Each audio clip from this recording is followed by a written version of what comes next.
She had wings built for ceremony, not escape. Yet she chose to jump with him into vacuum, trusting a human heartbeat over an empire. The cockpit smelled faintly of ionized metal and recycled air, a small, stubborn human scent clinging to everything like defiance. Outside the forward viewport, the planet rolled beneath them in blue-green silence, clouds sliding like slow thoughts across an alien mind. Inside, the ship hummed, alive, opinionated, holding together because someone had once believed it would. He leaned closer to the controls, jaw tight, eyes bright with the kind of focus that came from caring too much. The princess watched him from the co-pilot's cradle, fingers hovering above unfamiliar panels, skin catching the instrument glow like polished jade. Royal tutors had taught her posture, ceremony, restraint. None had taught her this. The quiet intimacy of shared danger, the way a human's calm could make chaos feel negotiable. "You don't have to touch anything," he said lightly, voice easy. "Just feel it." "Ships talk?" She almost laughed. Ships did not talk. Empires talked. Councils talked. Protocols talked until meaning drowned. And yet the console thrummed beneath her palms, responsive, curious. The human smiled, as if he'd heard the same secret. Beyond the glass, space waited. Vast, indifferent, honest. She had been born to rule a world that never allowed mistakes. He had been born somewhere small, where mistakes were how you learned to fix things. The difference mattered. It would matter more before the day was done. The ship wasn't meant for training. It was a courier.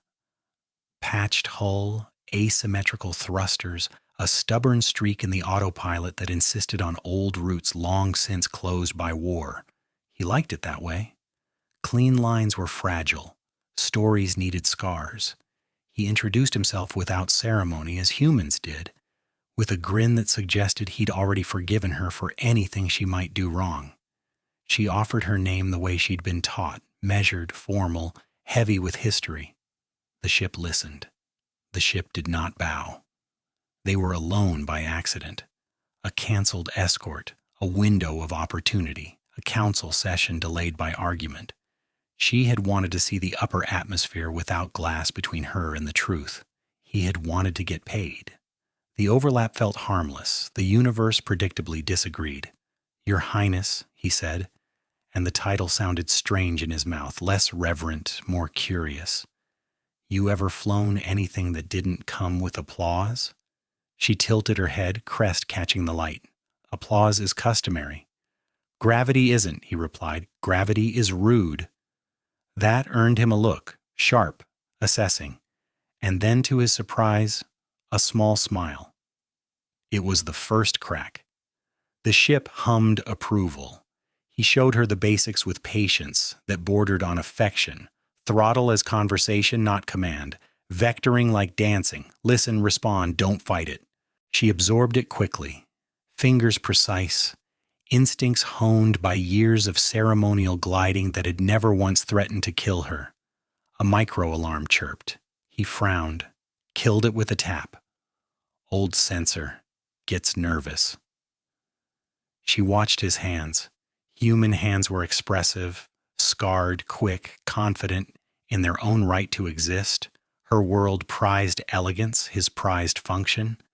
Somewhere between the two, trust began to form. "You believe this vessel will obey you," she said. "I believe it'll try," he answered. "Same as people." The planet's curve deepened beneath them. The air thinned. Her wings, ornamental membranes folded along her back, itched with an old, half-forgotten urge. She had never flown without permission. "What happens," she asked softly, "if I fail?" He glanced at her, seriousness cutting through the humor. "Then we adjust. Nobody gets left behind." It was an odd promise. It landed hard. The council hailed them, belated, irritated. Orders came wrapped in concern and threat. Return immediately. Training postponed. Risks unacceptable. He muted the channel without asking. The silence that followed felt earned. "Is that wise?" she asked. He shrugged. "Depends who you ask." A shadow crossed the viewport, an unregistered patrol, angular and armed, drifting into their vector like a question with teeth.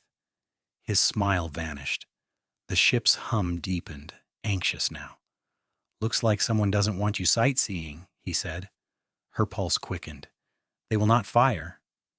"They might," he replied gently. "Empires get nervous." The patrol locked sensors. The ship chimed again, this time insistent. He rolled his shoulders, hands steady. "Okay, lesson 2. "Lesson 2? She echoed. "Flying," he said, "is mostly about choosing when to fall." He cut power. The ship dropped, clean, terrifying, honest. Her breath caught, not in panic, but in revelation. As the planet surged up to meet them, he feathered thrusters at the last moment, slipping beneath the patrol's firing arc, laughing once as if joy were a tool. She laughed too, surprised by herself. They skimmed the upper atmosphere, turbulence singing along her wings. She felt it then, the truth behind ceremony. Flight was not about being seen. It was about choosing your own direction. "Your turn," he said, sliding his hand away from the controls. She hesitated. The council would never forgive this. The throne would remember. She placed her hands on the console. The ship listened. Outside, the patrol searched. Inside, something new took shape, fragile, bright, dangerous. Trust, perhaps, or courage, or love, still unnamed, learning how to fly. And far below, the world waited, unaware that its princess was already changing. The ship answered her touch with a subtle shift in tone, like a creature recognizing a new voice. The console warmed beneath her palms, lights rebalancing, trajectories rewriting themselves without complaint. He watched her from the pilot's chair, not correcting, not hovering, just present.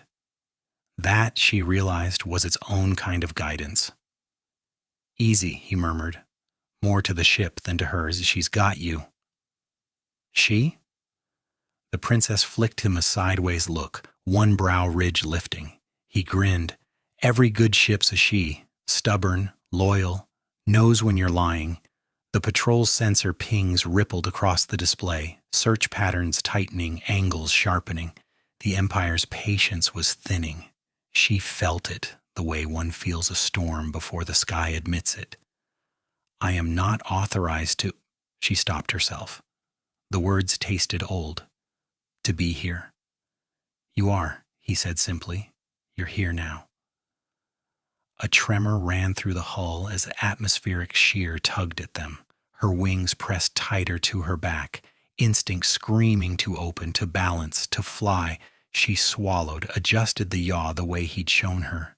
Gentle, conversational. The tremor eased. He let out a low whistle. "See? You're a natural." "I am trained," she replied, but there was no heat in it. Training had never felt like this, alive, responsive, intimate. The patrol split into 2 vectors. One dropped below them, the other climbed, trying to box them in. He leaned forward, eyes flicking between readouts. "They're hurting." "They will demand compliance," she said. "If I refuse—" "They escalate," he finished. "Yeah, humans do that too." She glanced at him. "And what do you do?" He smiled without humor. "I improvise." The ship dipped again as he handed her more control. The move was casual, almost reckless, and it sent a spark through her chest. No one handed her power. They negotiated it, rationed it, wrapped it in ritual. This was trust without paperwork. A micro-alarm chimed. Different pitch. New problem. "Okay," he said, scanning. "Heat bloom on the aft thruster. She's been holding together on spite and duct tape longer than I thought." "That sounds insufficient." "It's very human," he said. "We'll nurse it." The patrol's lead vessel flared engines closing distance. A warning burst crackled over comms, formal, clipped, heavy with consequence. She didn't answer. Neither did he. Instead, he reached over and tapped a control she hadn't noticed. The viewport polarized, stars dimming as a band of false noise bloomed around them. Masking fields, she asked. Calling it that is generous, he said. It's more like polite confusion. The patrol hesitated, sensors wavered. The window they needed opened, not wide, but enough. Now, he said. She rolled the ship, not sharply, but decisively, threading between vectors with a grace that surprised them both. The atmosphere thinned further. The planet fell away. For a heartbeat, there was only black and the quiet thunder of her pulse. She laughed again, short, breathless. I am not supposed to enjoy this. Rule of thumb, he said. If you're not supposed to enjoy it, it's probably important. A burst of energy lanced past their stern, close enough to make the hull sing. The ship shuddered, then steadied. Her laughter died. They fired, she said. Yeah, he replied softly. They do that sometimes. Her hands tightened. The throne loomed in her thoughts. Faces carved from tradition, voices trained to sound calm while they broke worlds. If she returned now, this would be written off as an error, a lapse. If she didn't, they will say I endangered stability, she said. He didn't look at her. Did you? She considered the question. The patrol regrouped, slower now, cautious. The ship's heat stabilized under her careful adjustments. Outside, the stars looked close enough to touch. No, she said, I endangered certainty. He nodded once. That tracks. Another piece of danger snapped into place as a new contact bloomed on the edge of the display. Larger, colder, unmistakably military. Not patrol. Enforcer. His jaw set. Okay, that's new. They sent that for me, she whispered. Looks like it, he said. Guess sightseeing really rattled them. The Enforcer ship powered weapons, not firing yet, but promising. Its presence pressed on her like gravity, heavy with inevitability. She felt something else too, fear, sharp and personal. Not for herself, for him. He was a civilian, a contractor, expendable in the Empire's math. You should disengage, she said quickly. They will not pursue if you release me. He finally looked at her then, eyes clear, unafraid. Is that what you want? The question landed harder than any weapon. She had been asked what she wanted only in safe contexts with answers already approved. The ship hummed, waiting. I want, she said slowly, testing the words, to keep flying. His smile returned. Small. Real. Then buckle up, princess. He leaned in close enough that she could feel his warmth, his steady breathing. Lesson 3. She swallowed, which is? When the universe tries to take the wheel, he said, you remind it whose hands are on the controls. Behind them, the Enforcer locked on. Ahead, the stars opened. And somewhere between protocol and freefall, the princess chose. The Enforcer ship moved with the confidence of something that had never been told no. Its silhouette swelled on the display, angular, armored, bristling with intent. The courier shivered in response, not fear exactly, but awareness. He exhaled through his nose. All right, old girl, let's show them manners. She felt the ship's reluctance like a tug at her wrists. This wasn't a dance it liked. This was a sprint through knives. She adjusted power distribution the way he'd taught her. Favor balance over speed, conversation over command. The thruster temperature eased. The hull noise softened. The ship agreed to try. The Enforcer hailed them. No titles this time, no courtesy, just a directive wrapped in authority. She muted the channel herself. His eyebrows rose. You're getting good at that. They do not listen, she said. They declare. Humans are familiar with the genre, he replied. The Enforcer surged forward, engines flaring. A web of targeting lines crawled across the display, predictive arcs tightening. He leaned closer, shoulder brushing hers, an accidental intimacy that steadied her more than she expected. Okay, he said lightly, as if discussing dinner plans. We can't outrun them in a straight line. Then we do not, she said. We persuade? He laughed once. I like your style. She scanned the space around them, debris from an old orbital ring, fragments drifting in lazy arcs, dangerous, useful. Her wings tingled again, a phantom urge to spread and balance against nothing. I can thread us through there, she said, but only if you trust me. He didn't hesitate. I already do. The words landed warm and solid, an anchor in the churn. She adjusted course, guiding the ship toward the debris field. The enforcer followed, confident, aggressive. Too aggressive. Now, he murmured. She cut lateral thrust and rolled, letting momentum carry them between spinning fragments. The ship sang, a high, thrilled note, as panels skimmed past meters from tearing them open.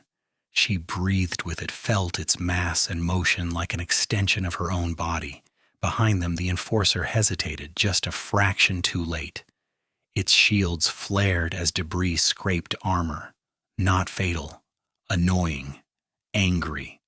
A bolt of energy lanced past their bow, close enough to light the cockpit in harsh white. The courier bucked. He swore, hands flying to stabilize. You all right? He asked. Yes, she said, and realized it was true. Fear was there, bright and sharp, but so was something else. Joy. Purpose. The debris thinned. Open space yawned ahead.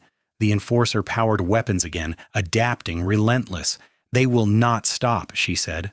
No, he agreed. They rarely do. She glanced at him. There was a line of tension at the corner of his mouth, but his eyes were alive, focused, kind. He was afraid, for the ship, for her, maybe for himself, but he was still choosing to be here. That mattered. They will punish you, she said quietly. You have done nothing wrong, he shrugged. Depends who's writing the report. The enforcer's next salvo cracked shields, alarms chiming in sharp chorus. The courier reeled. He compensated, jaw set. Okay, he said. We're running out of polite options. She felt the decision forming before she spoke it. There is another way. He looked at her, searching. I'm listening. My people built me wings, she said, for ceremony, for display. They never intended them for this. Understanding dawned, slow and careful. You're saying outside? Yes. He shook his head once. Oh, that's insane. She smiled, small and fierce. So is firing on your own princess. The enforcer charged weapons again, a deep, ominous hum vibrating through space. Time tightened. If you open the bay, she said, I can disrupt their lock. They will hesitate. They always do when something breaks expectation. He stared at her, weighing risk with a speed born of practice. You could be killed. I could also save us, she replied, and them. They will not fire if they doubt. He swallowed. The ship groaned, shields thinning. A moment of silence stretched between them, choice, naked and unavoidable. You trust me, she said gently. Now let me trust you. He nodded once. Okay, we do it my way. Which is? Together. He rerouted power, voice calm despite the chaos. Bay doors will cycle for 6 seconds, no more. She stood, gravity shifting as the ship angled. Her wings unfolded for the first time without an audience, membranes catching the cockpit light, beautiful and functional and hers. He looked at her then, awe unguarded. You're incredible. She met his gaze. So are you. The bay alarms counted down. The enforcer locked on, weapons peaking. He reached out, fingers brushing her wrist, warm, steady. Fly. The doors opened. Cold and stars rushed in. She stepped into vacuum, wings flaring, and for a heartbeat the universe held its breath. Then she flew. Vacuum was not empty. It pressed, whispered, shimmered with forces her tutors had reduced to equations and warnings. Out here, those abstractions became intimate. The cold kissed her skin without pain. her suit's thin field blooming to life as her wings caught the starlight and bent it, membranes singing with borrowed energy. She stabilized by instinct, angles, micro-corrections, body remembering truths it had been denied. Below her the courier slid into a gentle arc, bay doors yawning like a held breath. Inside he watched, hands hovering over controls, trusting her with a calm that felt like a promise. The enforcer's targeting line snapped, recalculating. Confusion rippled through its systems as she crossed their sensors, royal biometrics where none should be, flight vectors that made no tactical sense. She flared her wings and turned, presenting herself fully, unmistakable. Hesitation followed. It was small. It was everything. She reached inward, activating the ceremonial lattice embedded along her wing struts, meant to refract light into symbolic halos during coronations.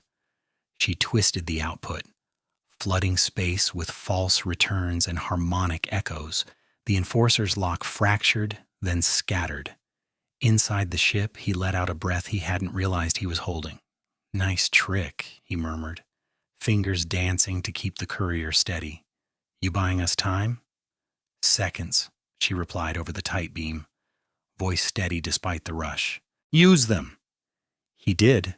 He rolled the ship, bleeding speed, slipping into the blind cone she'd carved. The courier responded like a partner who'd been waiting for the cue, thrusters whispering instead of roaring. The enforcer recovered quickly, too quickly. Its captain, whoever they were, adapted, overriding safeties, forcing a manual solution. The weapons powered again, hotter now, less careful. She saw the change before he did. "They're angry," she said. "They will risk me." "That's a terrible plan," he replied. "For them." A bolt tore past her, close enough to ripple her field. She spun, heart hammering, not fear, but focus, using the shock wave to sling herself toward the courier. Her wings folded, streamlined, every muscle singing with effort. "Bay doors," he said. "Not yet," she answered. "If I enter now, they fire." A new signal pinged her senses, an auxiliary drone deploying from the enforcer, small, fast, designed to incapacitate without thinking too hard about collateral. It angled toward her, efficient and untroubled. She laughed once, sharp and bright. "They brought toys." "Copy that," he said. "I've got opinions." He dumped chaff, not the usual metallic scatter, but a cloud of improvised decoys tuned to her wing lattice. The drone wobbled, confused, its logic split between too many truths. She twisted, using the moment to cut across its path and tap it with the edge of her field. The drone went inert, tumbling away like a bad idea, losing momentum. She angled back toward the courier. Now. The bay doors opened again, faster this time, practiced. She dove, wings folding at the last instant, gravity and trust doing the rest. He caught her, not with hands, but with trajectory, snapping the doors shut as shields flared and absorbed the enforcer's frustrated salvo. The ship rocked, alarms spiked, then settled into a low, anxious chorus.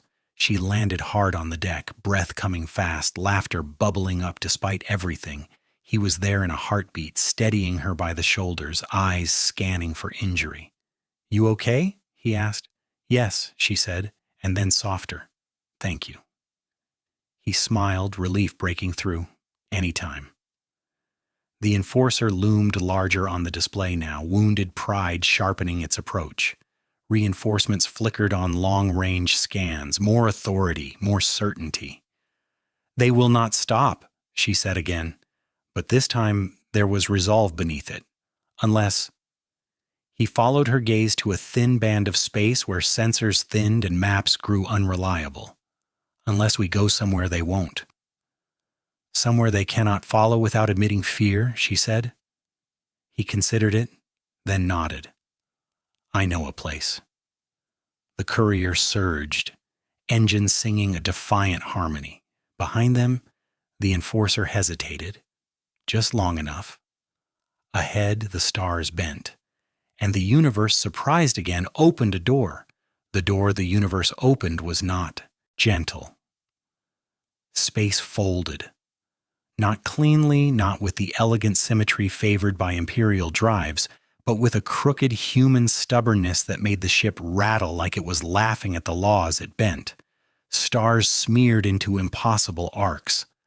The courier groaned, then surged, engines pushing through a corridor that felt more like an argument than a path. She braced herself against the bulkhead, wings tucked tight, pulse loud in her ears. He was already moving, hands sure, voice calm, in that infuriating way humans had when everything was absolutely not fine. "Okay," he said. "So this place doesn't officially exist." "That is reassuring," she replied. "Unofficially, it's very welcoming," he said. "If you don't mind the gravity doing improv." The ship lurched. Down became sideways. Her stomach flipped, but she adjusted, instincts aligning with the shifting pull. She caught his arm as he stumbled, steadying him without thinking. The contact sparked. Heat. Grounding, mutual surprise. He blinked at her. "You've got good reflexes." "You fall often," she said dryly. "Practice," he replied. The corridor spat them out into a pocket of space that made no sense at all, a shattered halo of debris and light, fragments of ancient constructs drifting around a dim star that pulsed like a tired heart. Energy storms rippled across the void, distorting sensors and swallowing signals whole. She stared through the viewport, awe tightening her chest. "This is forbidden." "Yeah," he said, "and that's the charm." The enforcer burst through after them, brute forcing the transition with imperial arrogance. Its shields flared violently, systems screaming as the region rejected its assumptions. It slowed, not by choice, but by consequence. "That ship does not belong here," she said. "Neither do we," he replied, "but we're better at apologizing." The enforcer fired. The shot didn't miss. It didn't hit. It warped. Bent by the storm, splitting into prismatic echoes that slammed into the courier's shields from 3 directions at once. The impact threw them both to the deck. Alarms howled. "Shields at 30!" he snapped, hauling himself upright. "Engines! Don't like this! I'm with them!" She pushed to her knees, wings flaring slightly as she stabilized herself against the shifting gravity. Pain lanced along one membrane. Nothing torn, but close. Too close. "They will destroy us," she said, not as fear, but as calculation. He shook his head, jaw tight. "Not if we make them choose." "Choose what?" He met her gaze. "Authority or survival?" The enforcer advanced cautiously now, its captain no longer certain of superiority. Another volley powered up, measured, lethal, confident in inevitability. She felt the old weight of the throne settle over her shoulders. The unspoken contract. Obedience in exchange for protection. It had never felt so thin. "Open a channel," she said. Hesitated only a fraction. "They won't listen." "They will," she replied. "They cannot ignore me here." He routed the signal. Static clawed at her voice as she stepped forward, posture shifting, not ceremonial, but unyielding. "This is Princess Erilyn of the Verdant Crown," she said, her tone carrying through distortion and storm alike. "You are ordered to disengage." The enforcer's response was delayed. When it came, it was cold. "Return immediately. You are compromised." She laughed, a sound sharp enough to cut. "You fired on me." "Correction," the voice replied. "We fired around you." The lie hung there, brittle and obvious. She leaned closer to the transmitter. "You followed me into a dead zone. You endangered imperial assets. You risked annihilation rather than admit uncertainty." Silence. Behind her he watched, heart pounding, not because of the enforcer, but because of the way she stood now, wings half spread, claiming space that had never been offered. "If you fire again," she continued, "you will do so without mandate, without witnesses, and without my protection." The enforcer's weapons flickered. The storm surged, reacting to the tension like a living thing. "You will also," she added softly, "kill the human who saved my life." That did it. The pause stretched, seconds heavy as years. Inside the enforcer, a calculation fractured, orders versus consequence, obedience versus blame. They powered down weapons. He let out a breath that was half laugh, half prayer. "You did it." She turned to him, eyes bright, fierce, uncertain. "I chose." The storm roared around them, impatient with politics. The enforcer began a slow retreat, shields flickering as it backed away from the impossible. Relief flooded the cockpit. Brief, dangerous, because the storm, having been denied its violence, found another outlet. Space twisted. The courier screamed, not in fear but in pain, as a surge ripped through its engines. The gravity well collapsed inward, dragging them toward the star's fractured edge. He swore, hands flying. Okay, this is bad." She grabbed the console, feeling the ship's distress like a cry along her bones. "What do you need?" He looked at her, eyes steady despite the chaos. "I need you to fly." Her pulse spiked. "Inside, outside," he said, again, but this time closer. The star pulsed brighter. The universe, offended by defiance, demanded proof, and together they prepared to give it. The ship bucked, as if trying to shake itself free of an invisible hand.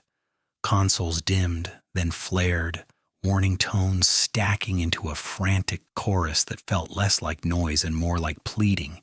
The fractured star ahead pulsed again, each throb tugging at mass and momentum with impatient hunger. He rerouted power on instinct, jaw clenched. Engine 2 is fighting the pull. Engine 3 is lying about it. "That is not comforting," she said, already moving. "I know." He shot her a quick look. "You still willing?" She didn't answer with words. She stepped toward the bay, wings unfurling despite the ship's protest, membranes trembling as the gravity gradients twisted around them. Pain flickered again along her left wing, sharp, insistent, but she set her teeth and adjusted her stance. "What do you need me to do?" she asked. "I need you to be—" "Louder than the star," he said. "Your lattice. If you can tune it to resonate against the well, we might shear free long enough to jump." "Might," she echoed. He met her gaze, unapologetic. Humans are big fans of might. The bay doors cycled. The storm outside was brighter now, threads of light and debris spiraling toward the star's broken edge. The pull pressed on her like a hand at her back, urging surrender. She stepped to the threshold, then paused. Not from fear, from something else, fragile and inconvenient. "If I fail," she said quietly, "they will say you corrupted me." He smiled, soft and fierce all at once. "Then I'll wear it." That did it. The last doubt snapped cleanly. She launched. The gravity seized her immediately, wrenching her trajectory into a hard curve. She spread her wings wide, lattice flaring to life, light rippling across the membranes in complex shifting patterns. The star answered, not consciously, but with physics offended by improvisation. The pull wavered. Inside the ship, he felt it, a momentary slackening like a knot loosening. "That's it," he said. "Hold that." She adjusted, tuning the resonance by feel rather than math, letting her body become an argument against inevitability. Pain lanced along her injured wing as the lattice overloaded. She hissed, nearly losing the pattern. "Erilyn," he said sharply over the tight beam, "talk to me." "I am—" She broke off, breath tight. "I am still here." The star pulsed again, stronger this time. The debris field lurched inward, fragments colliding, shattering into lethal rain. A slab of ancient alloy clipped her field, sending a shock through her shoulder that stole her breath. Inside the cockpit, his hands froze for half a heartbeat. "No," he said, voice low and dangerous. "Not acceptable." He made a choice without asking permission. From physics, from fate, from anyone. He dumped reserve power into the ship's auxiliary emitters, slaving them to her lattice frequency.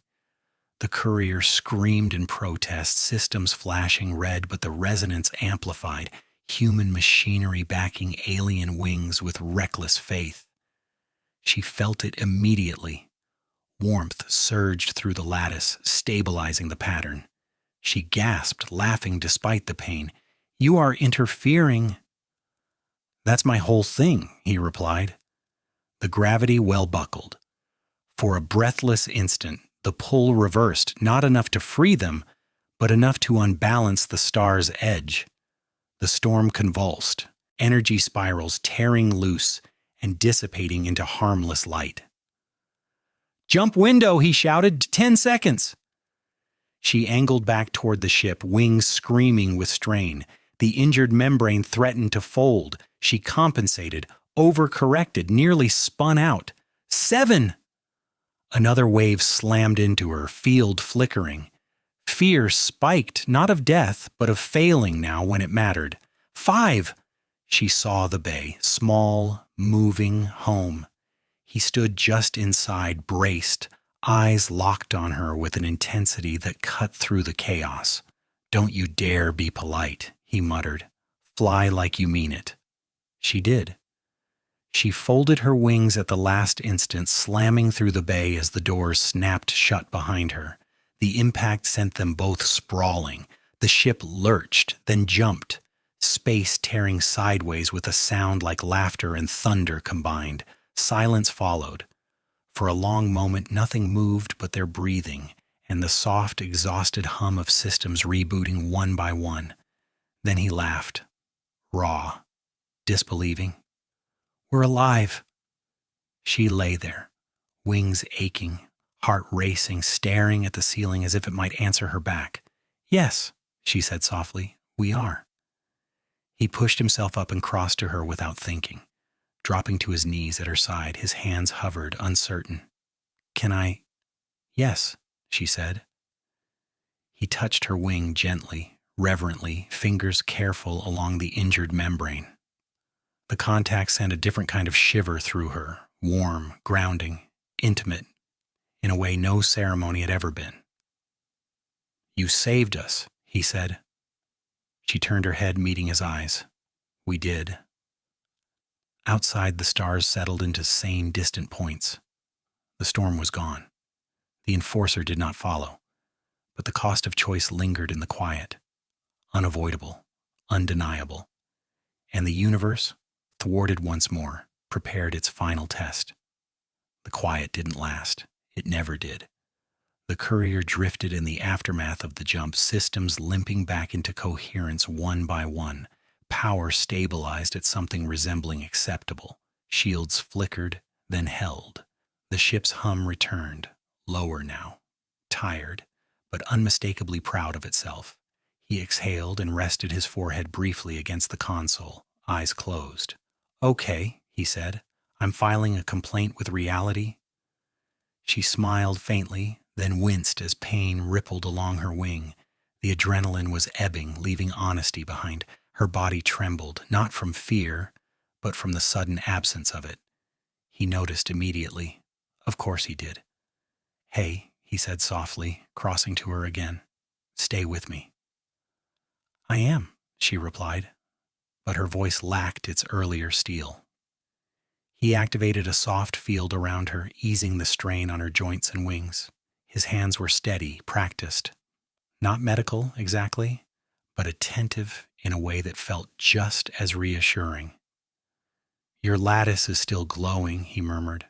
"That's not normal, right?" "No," she admitted. "It means I pushed beyond design limits." He frowned. "That sounds bad." "It is," she said. Then after a beat, "But it was necessary." The ship chimed. A different tone this time. Not alarm, notification. He glanced at the display, expression tightening. "We've got incoming." Her heart spiked. "The enforcer?" "No," he said slowly. "Something older." The stars outside shifted, resolving into a structure that made her breath catch.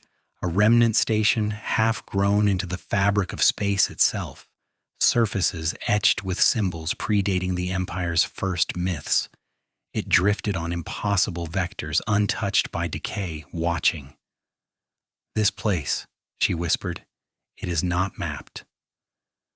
"Yeah," he said, "because mapping it tends to upset it."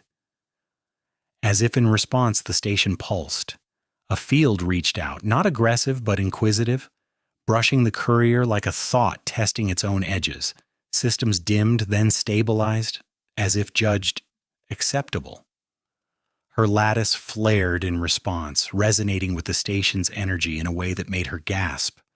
The pain in her wing sharpened, then shifted, no longer damage, but transformation. He knelt beside her again, concern etched into every line of his face. "What's happening?" She closed her eyes, feeling the truth settle into place. "It is reacting to choice," she said, "to defiance, to us." The station's field intensified, projecting a presence into the cockpit. Not a voice, not a command, but a question so vast it made her chest ache. "Why do you resist?"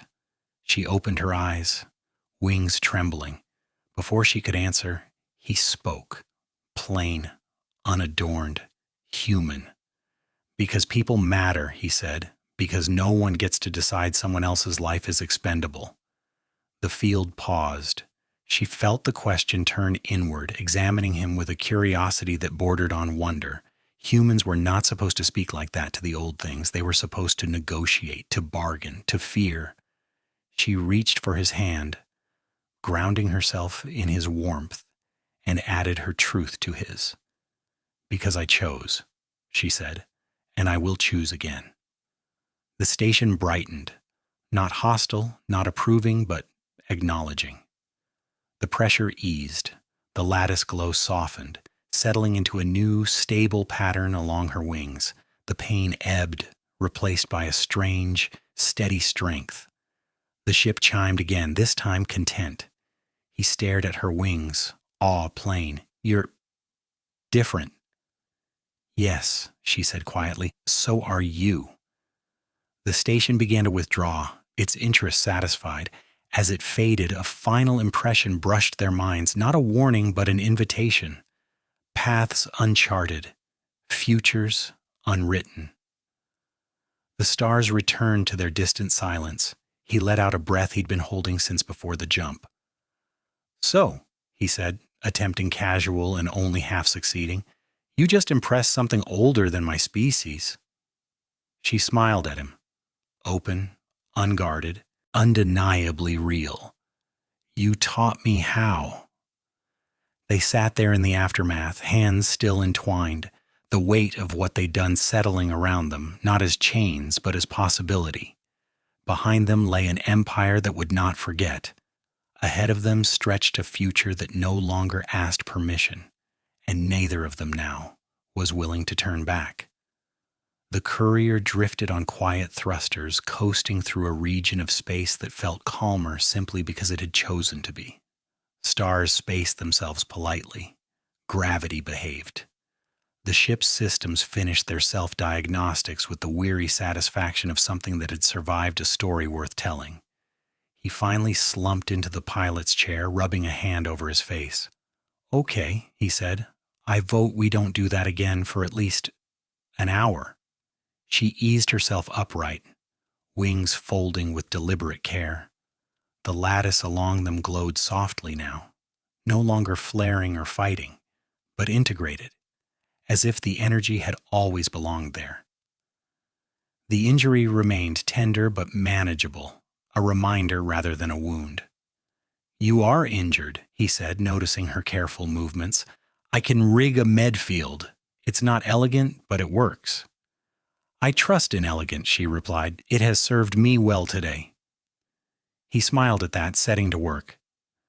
The field settled around her wings, cool and stabilizing. She sighed, tension unwinding in slow increments she hadn't known she was holding.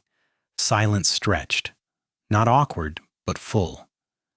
The kind that only comes after shared danger, when words feel optional and presence does the talking. They will come for me, she said eventually. He didn't pretend otherwise. Yeah. They will question you, she continued, threaten, punish. Also, yeah. She turned to him, studying his face as if committing it to memory, every scar, every line earned by laughter or stubborn survival. You should leave me at the next safe port. He met her gaze without flinching. No.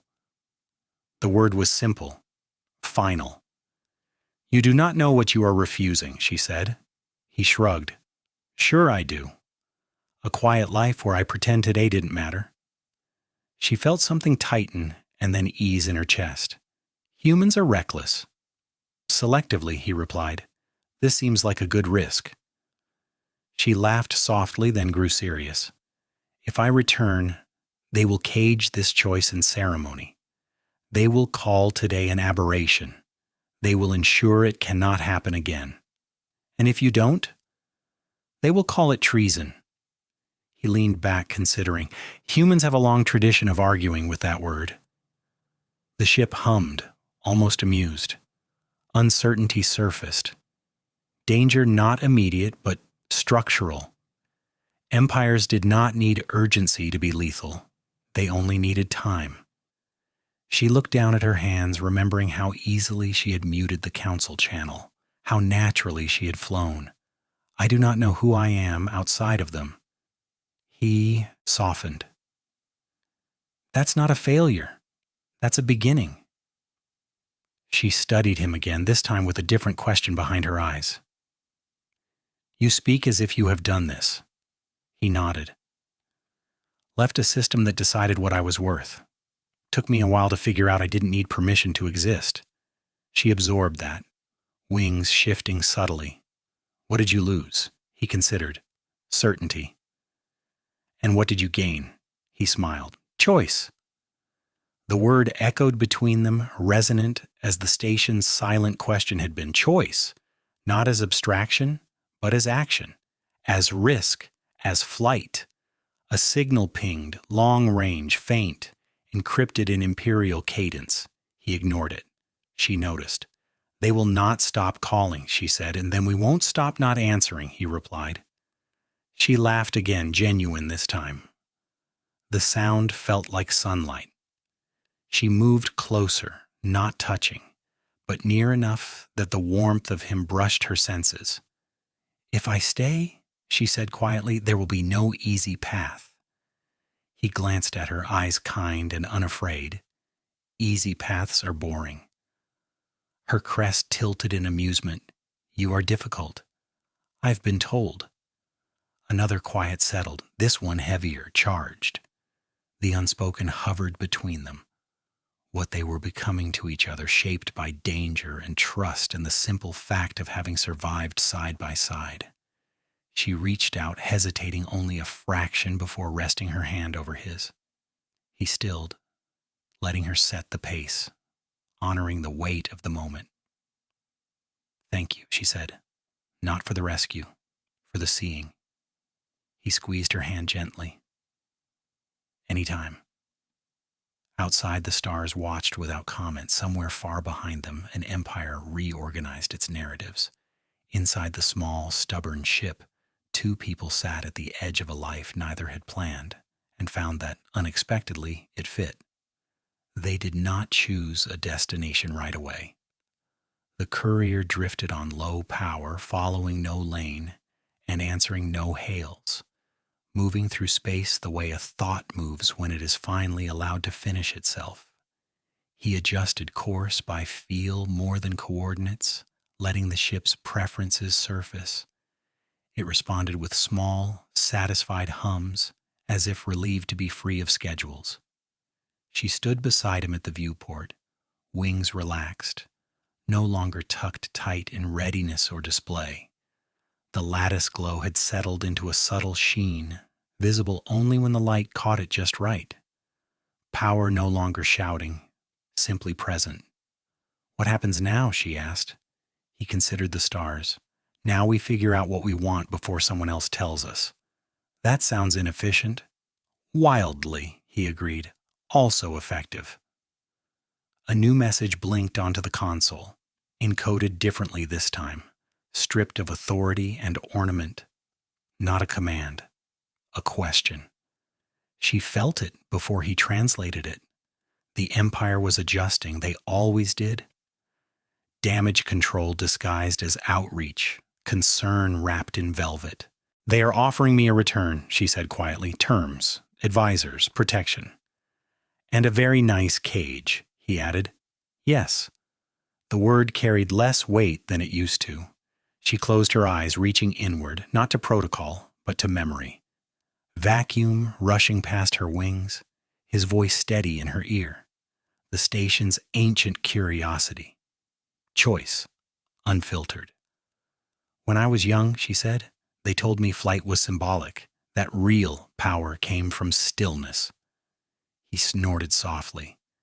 People who say that usually don't like being challenged. She smiled. I think they were afraid I would discover momentum. She turned from the viewport to face him fully. The decision was already made. This was not uncertainty, only acknowledgement. I will not go back, she said. He searched her face, careful not to assume. You're sure? Yes, she said. Not because of them, because of me. A beat passed, then he nodded once, firm. Okay. No cheering, no grand declaration, just acceptance, the kind that made the choice real. She tilted her head, studying him with a softness that surprised them both. You are not afraid? He smiled, a little crooked. I am. Just not enough to stop. The ship chimed again, this time with a navigation suggestion, a half-remembered route through independent systems where borders blurred and questions were tolerated. He laughed quietly. Look at that, he said. She's got ideas. She stepped closer, resting her shoulder lightly against his. The contact felt natural now, unremarkable, in the best way. So do I. They set a course, not to hide, but to begin. A place where she could learn what her wings were truly capable of without an audience demanding meaning. A place where he could stop running from the edges of things and start building something that lasted longer than a job. Behind them, imperial space receded, already rewriting the story. Compromised princess, human interference, an anomaly to be corrected later. Ahead of them lay quieter dangers and brighter possibilities, outlaw stations, forgotten worlds, people who would look at her wings and not ask what they symbolized, only how fast they could go. He reached for the throttle. She placed her hand over his, guiding rather than taking. Ready? He asked. She looked once more at the stars, then at him. Teach me again. He grinned. Flying? No, she said, living. The courier surged forward, engines warm and willing, carrying them into a future that did not yet have a name. And somewhere in the dark between systems, something ancient watched their passing and marked it, not as an error, but as a turning point. Because the universe had learned something new. Humans did not ask permission to care, and once taught to fly, neither did alien princesses. The stars stretched as the courier accelerated, lines of light bending into a promise neither of them tried to define too tightly. The CE ship settled into the course it had chosen, content to be moving towards something rather than away from everything. She leaned into him as the jump sequence began, wings brushing his arm, unafraid of the contact now. He didn't pull away. He never had. Whatever waited ahead, questions, pursuit, wonder, danger, it would not meet a princess alone or a human passing through. It would meet two people who had already proven they could fall, choose, and fly again. And that, the universe suspected, was going to be a problem. The end, subscribe, and stay. This is a story about falling, flying, and choosing love when the universe says don't.